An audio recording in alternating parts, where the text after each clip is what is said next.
जनवरी की एक कड़ाके की सुबह थी। कोहरा इतना घना था कि पास खड़ा आदमी भी धुंधला दिख रहा था।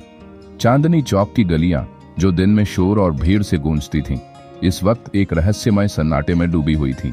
घंटाधर की घड़ी ने जब सुबह के 6 बजाए, एक नौजवान साए की तरह गलियों से गुजर रहा था।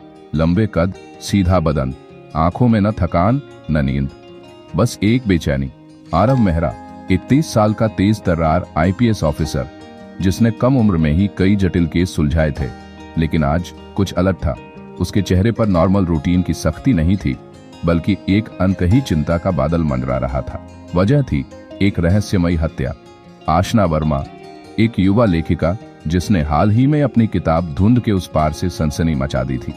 वो सच्ची घटनाओं पर आधारित थी। पत्रकारों की दुनिया, भ्रष्ट अफसर और सिस्टम के काले सच। लेकिन उसी हफ्ते आशना एक पॉश होटल के कमरे में मृत पाई गई। कमरे का दरवाजा अंदर से बंद था। कोई तोड़फोड़ नहीं, कोई खून नहीं, कोई चीख पुकार नहीं। पोस्टमार्टम में जहर का कोई असर नहीं, न फांसी का कोई निशान। सब कुछ एक आत्महत्या की तरफ इशारा कर रहा था। लेकिन आरव को भरोसा नहीं था। इतनी समझदार लड़की जो सिस्टम को बेनकाब कर रही थी, वो यूं चुपचाप मर सकती है? नहीं, ये कुछ और है। आरव ने सबसे पहले आशना की डायरी पढ़नी शुरू की। एक पन्ना था जो फटा हुआ था।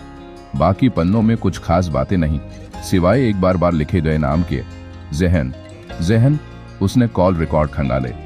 आशना ने मौत से एक दिन पहले एक अननोन नंबर से लंबी बातचीत की थी। फोन ट्रेस किया गया, लेकिन वो सिम कार्ड फर्जी आईडी पर निकाला गया था। ईमेल्स में एक मेल मिला जिसमें एक लाइन थी, तुम्हें नहीं पता तुमने किसके खिलाफ लिख दिया है। जहन देख रहा है। आरव की आंखों में चमक आ गई। तो कहानी यहीं से शुरू होती है। जहन कौन है? उसने धीरे से बुदबुदाया। आरव अब केस से नहीं, इस लड़की से जुड़ गया था, जो अपने शब्दों से सच्चाई की लड़ाई लड़ रही थी, लेकिन चुप करा दी गई। होटल के स्टाफ से पूछताछ में पता चला कि मौत की रात एक अजनबी आदमी कमरे में आया था। सीसीटीवी फुटेज मिस्ट्री बन गया। उस वक्त कैमरे बंद थे। किसी ने जानबूझकर सिस्टम को हैक किया था। आरव अब तक एक ही बात पर अटका था।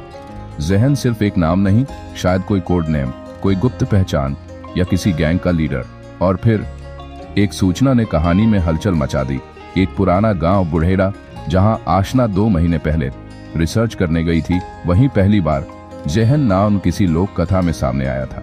आरव ने बिना देर किए गांव की ओर रुख किया, लेकिन उसे नहीं पता था ये सफर सिर्फ एक केस का नहीं, बल्कि खुद उसकी जिंदगी का सबसे खतरनाक मोड़ साबित होगा। आरव की गाड़ी दिल्ली की भीड़ से निकल चुकी थी और अब कच्चे रास्तों पर सरसराती हवा को चीरती हुई बुढ़ेड़ा गांव की ओर बढ़ रही थी। खिड़की के बाहर सूखे खेत, बिजली के खंभे और दूर तलक फैला सन्नाटा। हर चीज में एक रहस्य छुपा था। गांव पहुंचने तक शाम ढल चुकी थी। सूरज का लाल गोला पीछे छूट चुका था और सामने एक वीरान सा गांव था, जहां अंधेरे से ज्यादा डर था। गांव में लोग बात करने से कतराते थे। हर कोई नजरें चुराकर चल रहा था। तभी आरव की नजर एक लड़की पर पड़ी जो कुएं के पास पानी भर रही थी। नायरा, लंबे बाल, हल्के नीले रंग की सलवार और आंखों में वो डर जिसे शब्दों में बयान नहीं किया जा सकता। तुम्हारा नाम? आरव ने पास जाकर पूछा। नायरा। आशना वर्मा को जानती थी। वो चौंक गई, बाल्टी हाथ से गिर गई और आंखें भर आईं। जानती थी, लेकिन जो वो ढूंढ रही थी उससे दूर रहने के लिए कहा था मैंने उसे। क्यों? आरव ने गंभीरता से पूछा। क्योंकि सर, आप जिसे ढूंढ रहे हैं वो कोई इंसान नहीं है। जहन कोई इंसान नहीं है सर, वो तो एक परछाई है। जहां वो जाता है वहां मौत पीछे होती है। आरव हल्के से मुस्कुराया। परछाई? तुम डर के मारे कह रही हो, है ना? नायरा की आंखें डबडबा गईं। आप मानो या ना मानो, लेकिन इस गांव में जिसने भी जहन का नाम लिया है वो जिंदा नहीं रहा। आशना दीदी भी। आरव अब उलझ गया था। क्या ये वाकई अंधविश्वास है या किसी गैंग का नाम जो लोगों को खामोश कर देता है? उसी रात गांव में एक सन्नाटा था और सुबह चौधरी रामपाल, गांव के मुखिया, अपने घर में मृत पाए गए। ठीक वही स्टाइल, दरवाजा अंदर से बंद, चेहरे पर डर की झलक, कोई चिल्लाहट नहीं, कोई फिंगरप्रिंट नहीं। गांव फिर से दहशत में आ गया। लोग कहने लगे जहन फिर से लौटा है। आरव की बेचैनी बढ़ती है। इस बार आरव हिल गया। ये कोई इत्तेफाक नहीं था, कोई छुपा हुआ खिलाड़ी था जो अपनी पहचान छुपाकर मौत बांट रहा था। किसी को कुछ पता नहीं, कोई सबूत नहीं, सीसीटीवी नहीं, मोबाइल नहीं।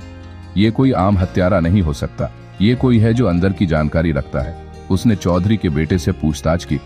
पापा कल रात किसी से मिले थे? नहीं, बस नायरा आई थी उनसे मिलने। आरव चौंका। नायरा? शक की सुई पहली बार किसी अपने पर गई। लेकिन फिर एक सवाल, अगर नायरा ही दोषी होती तो वो आशना के बारे में खुलकर क्यों बोलती?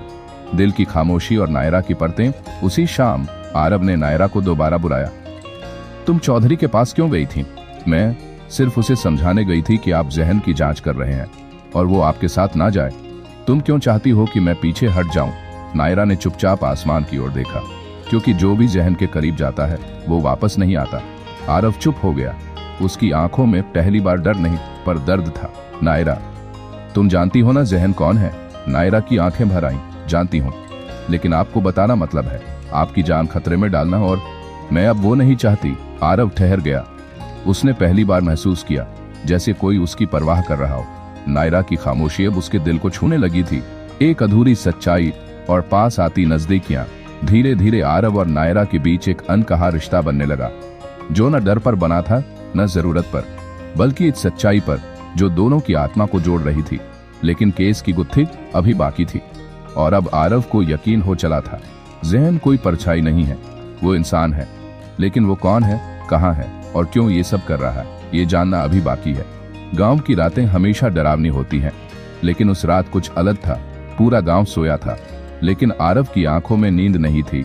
एक गुप्त खबर ने उसे चौंका दिया था। गांव के मंदिर में आधी रात को कोई पूजा नहीं होती, पर आज होगी।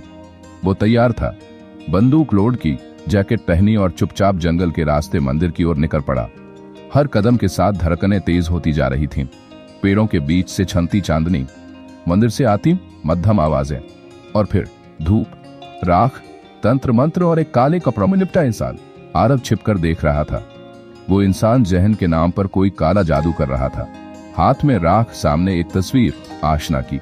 तू फिर से जिंदा नहीं हो सकती, ये जहन की मर्जी नहीं, उस नकाबपोश ने कहा। आरव ने बिना वक्त गंवाए आवाज लगाई, हाथ ऊपर करो, पुलिस है। नकाबपोश पलटा और भागने लगा। कुछ ही पलों में आरव ने उसे दबोच लिया। जब नकाब उतारा, आरव के पैरों तले जमीन खिसक गई। आशना, तुम तो मर चुकी थी। मैं मरी नहीं थी आरव, मुझे मारने की कोशिश की गई थी, लेकिन मैं बच गई। तो ये सब क्या है? काला जादू, नकाब, जहन एक परछाई नहीं है, वो इंसान है। और वो इंसान है डीसीपी राघव शुक्ला। क्या? आरव चीख उठा। आशना ने कांपते हाथों से अपनी किताब का अधूरा पन्ना आरव को दिखाया। मैंने अपनी किताब में उन भ्रष्ट अफसरों की सच्चाई लिख दी थी जो मासूमों की आवाज दबाते हैं, और जहन उसी गैंग का नाम है जिसके मुखिया है तुम्हारे ही सीनियर राघव शुक्ला। आरव टूट चुका था। उसका आदर्श, उसका गाइड, एक हत्यारा। तुरंत उसने टीम को अलर्ट किया और डीसीपी राघव के फार्म हाउस पर रेड प्लान की। एक भयानक फायर फाइट हुई। राघव ने खुद को जहन घोषित करते हुए कहा, सच लिखने वालों को मिटाना पड़ता है, वरना सिस्टम गिर जाएगा। नहीं, आरव ने गुस्से में जवाब दिया, सिस्टम तब गिरता है जब तुम्हारे जैसे लोग उसे अंदर से दीमक की तरह चाटते हैं। गोलियों की बौछार के बीच आरव ने राघव को जख्मी करके गिरफ्तार कर लिया। उस रात गांव की हवा में पहली बार हल्की मुस्कान तैर रही थी। गांव में अब कोई परछाई नहीं थी। आशना को सुरक्षा मिली, उसकी किताब अब छपने वाली थी। नायरा अब सिर्फ एक डर से कांपती लड़की नहीं थी, वो आरव की ताकत बन चुकी थी। दोनों की आंखों में अब डर नहीं, भविष्य की चमक थी। 6 महीने बाद दिल्ली पुलिस हेडक्वार्टर, एक बड़ा समारोह। स्टेज पर आईपीएस ऑफिसर आरव मेहरा को मेडल दिया जा रहा था। बहादुरी, सच्चाई और सिस्टम को बचाने के लिए तालियों की गूंज में एक चेहरा चमक रहा था, नायरा। वो स्टेज के पास खड़ी थी, उसकी आंखों में वही गहराई, वही सच्चाई जो आरव ने पहली बार देखी थी।